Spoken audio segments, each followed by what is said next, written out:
ఇక కళ్ళు తిరిగి పడిన చామంతిని చూసి ఒక్కసారిగా షాకింగ్గా ప్రేమ్ చూస్తూ ఉండిపోతాడు. చామ్ చామ్ లీ చామ్ నన్ను చూడు చామ్ లీ లీ అనే విధంగా అంటూ ఉంటే కూడా స్పృహ కోల్పోయి ఉన్న చామ్ని చూసి చాలా కంగారుగా చామ్ నన్ను చూడు చామ్ నన్ను చూడు చామ్ అనే విధంగా అంటూ కంగారు పడిపోతూ అరుస్తూ ఉంటాడు. ఇక అంతలో అక్కడే ఉన్న కొబ్బరికాయను చూస్తాడు. వెంటనే ఆ కొబ్బరికాయను కొట్టేసి అందులో ఉన్న నీళ్లను చామంతి మొహంపై కొట్టగానే ఒక్కసారిగా నెమ్మదిగా కళ్ళు తెరుస్తూ ఉంటుంది. డ్రైవర్ బాబు, మీరా? మీరిక్కడ ఏం చేస్తున్నారు? అయినా మీరిక్కడ ఎందుకు ఉన్నారు? నువ్వు ఇక్కడే ఉన్నావన్న విషయం నాకు తెలిసింది, అందుకే వచ్చాను. ఏంటి డ్రైవర్ బాబు ఏం చెప్తున్నాడు? నాకేం అర్థం కావట్లేదు. నేనే కోటికి వద్దామని అనుకున్నాను. నువ్వు ఇలా ఏం తినకుండా పూజలు పునస్కారాలు చేస్తే ఇదిగో కళ్ళు తిరిగి పడకుండా ఏమైపోతావు చెప్పు. నీ సమయానికి రాకపోయి ఉంటే ఎలా ఉండేది నీ పరిస్థితి?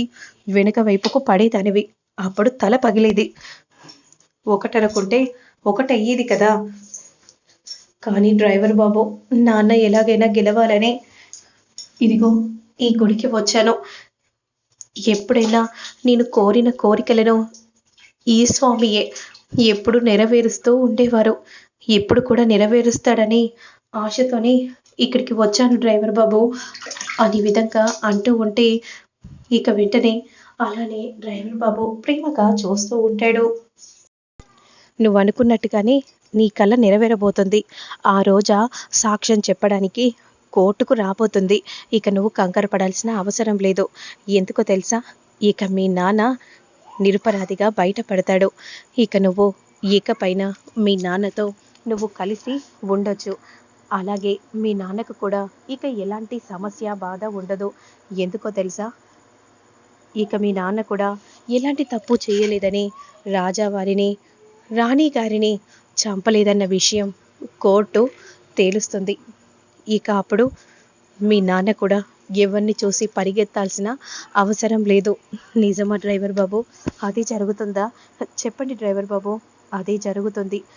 ఇక పద చామ్, మనం వెంటనే కోర్టుకు వెళ్ళాలి. కోర్టు సమయం అవుతుంది. అవును డ్రైవర్ బాబు, పదండి అని అంటూ ఇక వెంటనే అక్కడి నుండి బయలుదేరుతూ ఉంటారు. ఇక మరోవైపు మాత్రం కోర్టుకి అందరూ వస్తారు, హాజరవుతారు. ఇక అప్పుడే జడ్జి గారు రాగానే ప్రొసీడ్ అని ఈ విధంగా చెప్పగానే అప్పుడు ప్రేమ్ లాయర్ ఇలా మాట్లాడుతూ ఉంటారు. అసలు రామచంద్రయ్య గారు ఎలాంటి తప్పు చెయ్యలేదు అనడానికి నా దగ్గర ఆధారాలు ఉన్నాయి. నీ దగ్గర ఆధారాలంటే ఏ ఆధారాలు ఉన్నాయి? ఆధారాలు చూపించాలి, మాటలతో చెప్పటం కాదు అని ఇన్వినిటీ లాయర్ అనగానే నా దగ్గర ఆధారాలు కాదు, మీరందరూ కూడా రామచంద్రయ్య గారు ఎలాంటి తప్పు చేయలేదని అనడానికి రోజా గారిని ప్రవేశపెట్టాల్సిందిగా కోర్టు వారిని సవినయంగా కోరుచున్నాను మై లార్డ్ అనే విధంగా ప్రేమ్ అనగానే అప్పుడు వెంటనే రోజా రోజా అనే విధంగా అనగానే అదే సమయానికి రోజా నడుచుకుంటూ వస్తూ ఉంటుంది.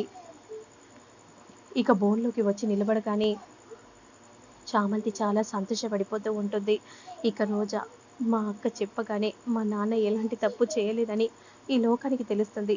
ఇక అప్పుడు కంగారు పడాల్సిన అవసరం లేదు, మా నాన్న క్షేమంగా బయటికి వస్తారు అనే విధంగా చామంతి అనుకుంటూ చాలా సంతోషంగా చూస్తూ ఉంటుంది. ఇక అప్పుడే చెప్పమ్మా, అసలు ఏం జరిగింది? నిజంగానే ఈ రామచంద్రయ్య రాజా వారిని రాణి వారిని చంపేశాడా? చెప్పమ్మా అనే విధంగా అంటూ ఉంటే మా తాతయ్య చాలా మంచివారు, అందరినీ కూడా తన వాళ్ళుగా భావించేవారు. ఎన్ని కష్టాలు వచ్చినా సరే నేనున్నాను అని చేయి తోడు ఇచ్చేవాడు. ప్రజలు ఎంత కష్టంలో ఉన్నా సరే తన మీద వేసుకొని వాళ్ళ ఆపదని పోగొట్టేవారు మా తాతయ్య, మా అమ్మమ్మ. అలాంటి వాళ్ళు, అంత మంచి వాళ్ళు, వాళ్ళకి ఇలాంటి పరిస్థితి కలగటం చాలా బాధాకరం. అసలు ఆ భగవంతుడు అలా ఇలా తీసుకెళ్లాడో కూడా అర్థం కావట్లేదు. అప్పుడు వెంటనే రామచంద్రయ్య అలానే రోజా వైపు చూస్తూ ఉంటే అప్పుడు ప్రేమ్ మాత్రం మరి రాజావారిని రాణి వారిని చంపింది రామచంద్రయ్య గారు అని అంటున్నారు. అది నిజమేనా? చెప్పు అనే విధంగా ప్రేమ్ అడుగుతూ ఉంటే, రామచంద్రయ్య గారు ఆ ఇంట్లో పనివాడని అన్నట్టే కానీ అతనికి చాలా పెత్తనం ఇచ్చేవారు. ఇంట్లో పని వాళ్ళ కంటే అతన్ని ఎక్కువ నమ్మేవారు. అలాంటి నమ్మకం అతని మీద రాజావారికి, రాణివారికి రాజావారికి ఇతని మీద ఇద్దరికీ అలా నమ్మకం ఉండేది. ఆ నమ్మకాన్ని ఆ నమ్మకాన్ని పట్టుకొని రాజావారిని, రాణివారిని చంపేశాడు ఈ రామచంద్రయ్య అనే విధంగా అనగానే ఒక్కసారిగా షాకింగ్గా అందరూ కూడా అలానే చూస్తూ ఉంటారు. ఇక జడ్జి మాత్రం షాకింగ్గా అలానే చూస్తూ ఉంటే,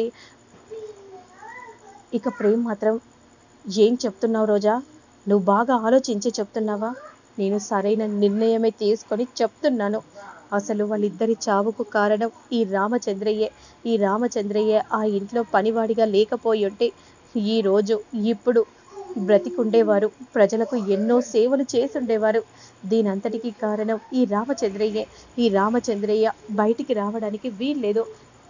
ఉరి శిక్ష వెయ్యండి మై లార్డ్ అనే విధంగా రోజా అరవగానే అప్పుడు వెంటనే, ఏంటే ఏం మాట్లాడుతున్నావు అనే విధంగా అంటూ చామంతి బోన్లోకి రాగానే అందరూ షాకింగ్గా చూస్తూ ఉంటారు. అసలు రాజావారు, రాణివారు ఎవరై తెలుసా? ఆ ఇంట్లో నీకంటే ఎక్కువగా నేను పెరిగాను మై లార్డ్. మా నాన్న తప్పు చెయ్యలేదు. ఇక ఇతను, ఈ రోజా అనే ఈ అమ్మాయి ఎవరో కాదు, మా నాన్న కూతురే.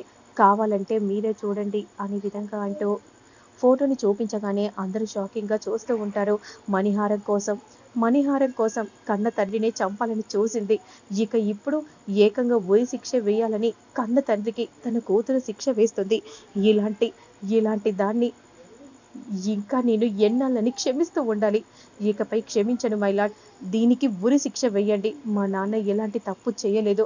అసలు దీనంతటికీ కారణం ఆ రమాదేవి, ఆ జగదీష్ అనే విధంగా అనగానే ఇక ప్రేమ్ కూడా చాలా షాకింగ్గా చూస్తూ ఉంటారు. ఇక జడ్జి కూడా అలానే షాకింగ్గా చూస్తూ ఉండిపోతారు. మరి ఆ తర్వాత ఏం జరుగుతుంది అనేది నేను మళ్ళీ నెక్స్ట్ వీడియోలో అప్లోడ్ చేస్తాను. లేట్ చేయకుండా చూసేయండి.